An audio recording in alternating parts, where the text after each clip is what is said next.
What's the story lads और किदाम welcome to the new vlog. This is Dhruv. तो भाई आज से व्लॉग में ना बात करते हैं सिटीजनशिप को लेके कि जब आपने आयरलैंड की सिटीजनशिप अप्लाई करनी है ना, कुछ चीजें हैं भाई आपको माइंड में रखनी है। अपने बंदे बहुत ही गलती करते हैं, वो डिस्क्लोज नहीं करते या ये चीजें उनको ना प्रॉपरली इन्फॉर्मेशन नहीं देते भाई सिटीजनशिप को, तभी आपको लेटर आता है घर पे, तभी आपका डिले होता है भाई। हैं जिनका आपको बहुत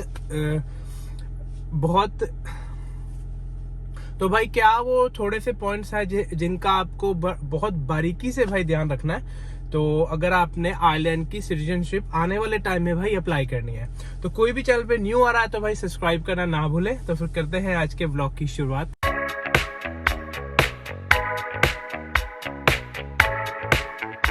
तो भाई थोड़ी सी बेसिक इन्फॉर्मेशन दे दूं कि कौन कौन कब कब भाई अप्लाई कर सकता है सिटीजनशिप। आयरिश सिटीजनशिप लेने के लिए भाई आपको नेचुरलाइजेशन का फॉर्म भरना पड़ता है, ठीक है। एडल्ट्स को 5 साल लीगल रेजिडेंस पे रुकना पड़ता है आयरलैंड, उसके बाद वो अप्लाई कर सकते हैं। या फिर अगर आपके स्पाउस आयरिश हैं ऑलरेडी, ठीक है, उनके पास आयरिश सिटीजनशिप है या आयरिश अपना सिटीजनशिप आने वाली है, तो आपकी शादी को 3 साल हो गए और आपको आयरलैंड में रहते को भाई 3 साल हो गए, तो आप अपने स्पाउस के बेसिस पे 3 साल के बाद भाई आयरिश सिटीजनशिप अप्लाई कर सकते हो। आपको 5 साल वेट करने की जरूरत नहीं। तो नॉर्मल एप्लीकेशन को भाई 5 साल की रेजिडेंस चाहिए, स्पाउस ऑफ आयरिश नेशनल को भाई 3 साल की रेजिडेंस चाहिए आयरलैंड में, तब वो आयरलैंड की नेचुरलाइजेशन और सिटीजनशिप भाई अप्लाई कर सकता है। तो भाई सबसे इंपॉर्टेंट जो पहला पॉइंट होता है ना आपने सिटीजनशिप में, जो सबसे मेन इंपॉर्टेंट पॉइंट है वो है कि जब आप अपनी एप्लीकेशन भरते हो ना भाई, उस पर लिखा होता है साफ साफ ऊपर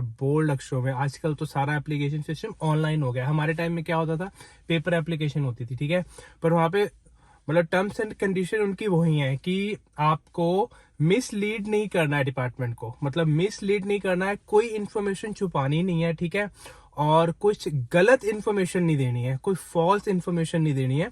तो उसके अगर आपने कुछ ऐसा किया और उनको ड्यूरिंग आपका जो एप्लीकेशन प्रोसेस था उनको पता लगा, तो भाई सीधा ना ही है, 5,000 यूरो फाइन होगा या फिर जेल होगी। उसके बाद क्या होगा कि आपको सिटीजनशिप नहीं मिलेगी। एक बार भाई वो अड़ गए ना तो अड़ गए।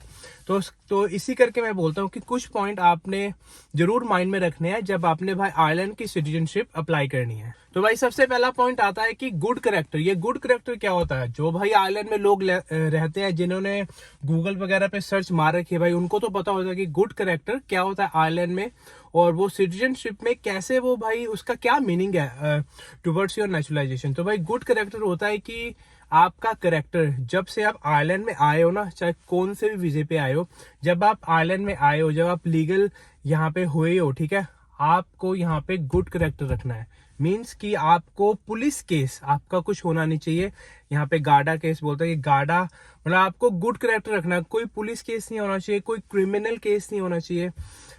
उसके बाद इवन ट्रैफिक ऑफेंसेस भी भाई, आजकल क्या होता है कि एप्लीकेशन में आपको ट्रैफिक ऑफेंसेस भी आपके जितने हुए हैं ना अब तक के आयरलैंड में, आपको सारे डिस्क्लोज करने हैं।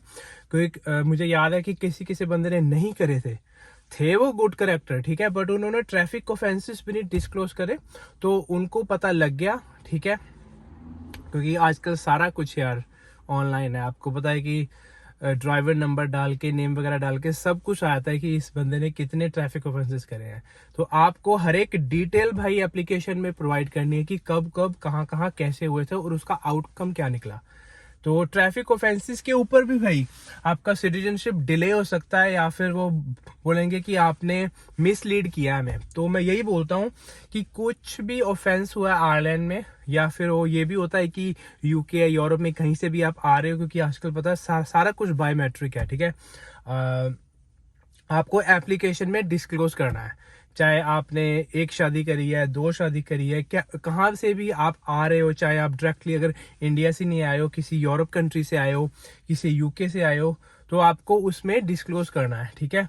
उसके बाद ये है कि भाई गुड कैरेक्टर का मतलब है कि आपको आयरलैंड में नीट एंड क्लीन रहना है भाई। साफ सी बात है, छोटी सी बात है, सिंपल सी बात है कि आपको गार्डा केस वगैरह आपका कुछ नहीं होना चाहिए। देखो ट्रैफिक ऑफेंसेस तो होते रहते हैं सबके, ये तो कुछ बहुत बड़ी बात नहीं है, बट उसको डिस्क्लोज करना वो बहुत बड़ी बात है। Traffic offences like speeding ticket, yellow box पे पार करना, ये सबके साथ होता है। ये तो नॉर्मल ऑफेंसेस हो गई, इनके लिए आपकी वो सिटीजनशिप रोकेंगे नहीं। बट डिस्क्लोज जरूर करना है, क्योंकि जब हमने एप्लीकेशन फॉर्म भरे थे भाई, वो तो बहुत पुरानी बात हो गई, उसमें भी लिखा था कि सारे जो आपके ट्रैफिक ऑफेंसेस भी हैं, कोई भी क्रिमिनल ऑफेंस है आपके गार्डा से रिलेटेड कुछ भी है, आपको सब कुछ उसमें डिस्क्लोज करना है। इवन आप पे कोई कोर्ट केस भी हो, कोई समन भी आया, चाहे छोटे मोटे केस का आया हो, चाहे कुछ भी केस का आया हो, वो भी आपने डिस्क्लोज करना है कि ये मैं इस टाइम हुआ था और उसका ये आउटकम निकला। मीज भाई की छोटी सी बात है कि जब भी आपको आयरलैंड में आप रह रहे हो ना, उसके बाद आप यहाँ पे आके यहाँ की सिटीजनशिप अप्लाई कर रहे हो, आपको अपना गुड कैरेक्टर रखना, आपको अपना जो पुलिस का जो अपना रफड़ा दफड़ा ना, वो एकदम वहां से क्लीन रहना चाहिए, तभी आपको नेचुरलाइजेशन मतलब सिटीजनशिप यहाँ की मिल सकती है। और इसके बाद हमारे लोग एक और गलती करते हैं यार ना, कि वो जब हॉलीडेज वगैरह जाते हैं, अपने इंडिया वगैरह जाते हैं ना पीछे, तो वो डिस्क्लोज नहीं करते हैं। तो वो चीजें भी आपको भाई डिस्क्लोज करनी है। हमारे टाइम में क्या हुआ था कि आपको एक साल में 6 वीक अलाउड होते हैं डिपार्टमेंट की तरफ से, कि आप एक साल में 6 वीक आइलैंड से बाहर रह सकते हो। अब प्रोसेस पता नहीं क्या हुआ है, चेंज हुआ है, सारा कुछ ऑनलाइन हो गया है, ठीक है। बट वहां पे लिखा होगा कि जब भी आप स्टेट से एब्सेंट हुए हो ना, कितने भी टाइम के लिए, आपको उसका एक्सप्लेनेशन देना है कि आप कहाँ गए थे और कौन से दिन में आपने आयरलैंड को छोड़ा था और कौन से दिन में आप आयरलैंड में वापस आए थे और कहाँ गए थे, क्या रीजन था जाने का।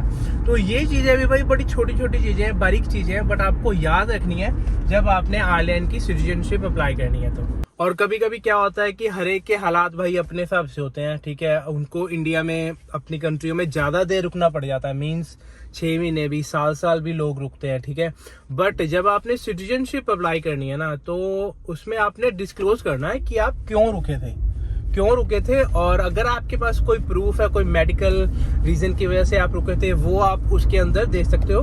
तो उनको ये हो जाएगा कि चल बंदे ने हमसे झूठ नहीं बोला, ठीक है, इसने सब कुछ डिस्क्लोज करा है कि ये कब आयरलैंड इसने छोड़ा था और कब ये आयरलैंड में वापस आया था, तो और क्या रीजन था इसका इतनी लंबी देर छुट्टी आयरलैंड से बाहर रहने का। और एक और बात भाई, अपने बंदे बहुत पूछते हैं यार मुझे अपने मेरे क्वेश्चंस में ना, यूट्यूब में या इंस्टा पे, कि भाई अगर हम काम नहीं करते या हमारे स्पाउस काम नहीं करते, क्या वो सिटीजनशिप अप्लाई कर सकते हैं? भाई सिटीजनशिप का काम से कोई लेना देना नहीं है।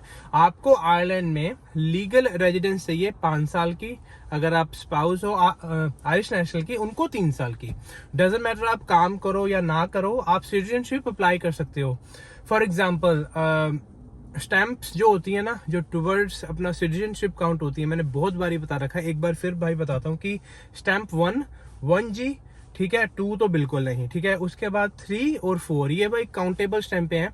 कई होते हैं कि स्टैंप 3 पे होते हैं डिपेंडेंट्स, उनको काम करने की परमिशन नहीं होती है ना, स्पाउस हो गए, कुछ भी हो गए, तो वो भी भाई सिटीजनशिप अप्लाई कर सकते हैं जब उनका लीगल रेजिडेंस 5 साल का भाई जो था वो टाइम पूरा हो गया ना, तब आप अपना आयरिश नेशनलाइजेशन अप्लाई कर सकते हो बेझिझक। और भाई जाते जाते एक और बात आपसे शेयर कर दूं कि अगर आप किसी का भी भाई गुड कैरेक्टर का कोई केस हुआ है आयरलैंड में ना, लास्ट के 5 सालों में जो भी है, अगर आपने डिस्क्लोज करा उसको, वेल एंड गुड, आपने अच्छा किया डिस्क्लोज करके, और उसके बाद आपको फिर डिपार्टमेंट से लेटर आता है कि आपका गुड कैरेक्टर आपका था, तो इसके बारे में एक्सप्लेन करें।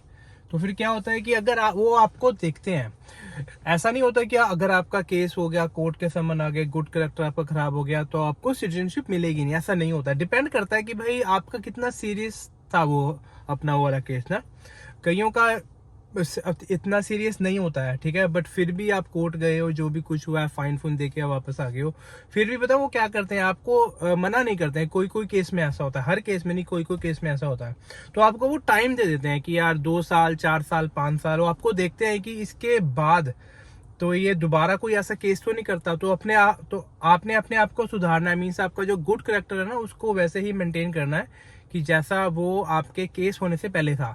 तो अगर आप दोबारा, मतलब आपको वो टाइम दे देते हैं, हर एक केस का डिपेंड होता है भाई कि ना वो आपको कितना टाइम देते हैं, किसी को 2 साल, 3 साल, किसी को 4 साल, या किसी को 5-5 साल भी लग जाते हैं। बट ये है कि उसके बाद जब आपका टाइम पीरियड पूरा हो गया ना, लेटर पे लिखा होगा जो आपको डिपार्टमेंट से लेटर आएगा, उसके बाद आप दोबारा से अप्लाई करो, फिर आपको मिल जाता है आराम से। तो किसी किसी केस में गुड करेक्टर अगर खराब भी हो ना, फिर भी आपको वो नेचुरलाइजेशन दे देते हैं। तो ये था भाई लोग छोटा सा आज का व्लॉग अबाउट इंपॉर्टेंट पॉइंट जो आपको माइंड में रखने हैं जब आपने आयरिश सिटीजनशिप अप्लाई करनी है।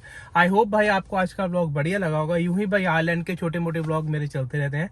और चैनल पे न्यू आए तो सब्सक्राइब करना ना भूलना, इंस्टा पे जरूर फॉलो करना, और अगर मेरे से 1-to-1 कॉल करनी है तो उसका लिंक भाई डिस्क्रिप्शन में है, उसको फॉलो करके आप मेरे से बात कर सकते हो। तो आज का व्लॉग यहीं एंड करते हैं, मिलते हैं जल्दी एक न्यू व्लॉग के साथ, एक न्यू वीडियो के साथ। टिल देन टेक केयर, चाओ।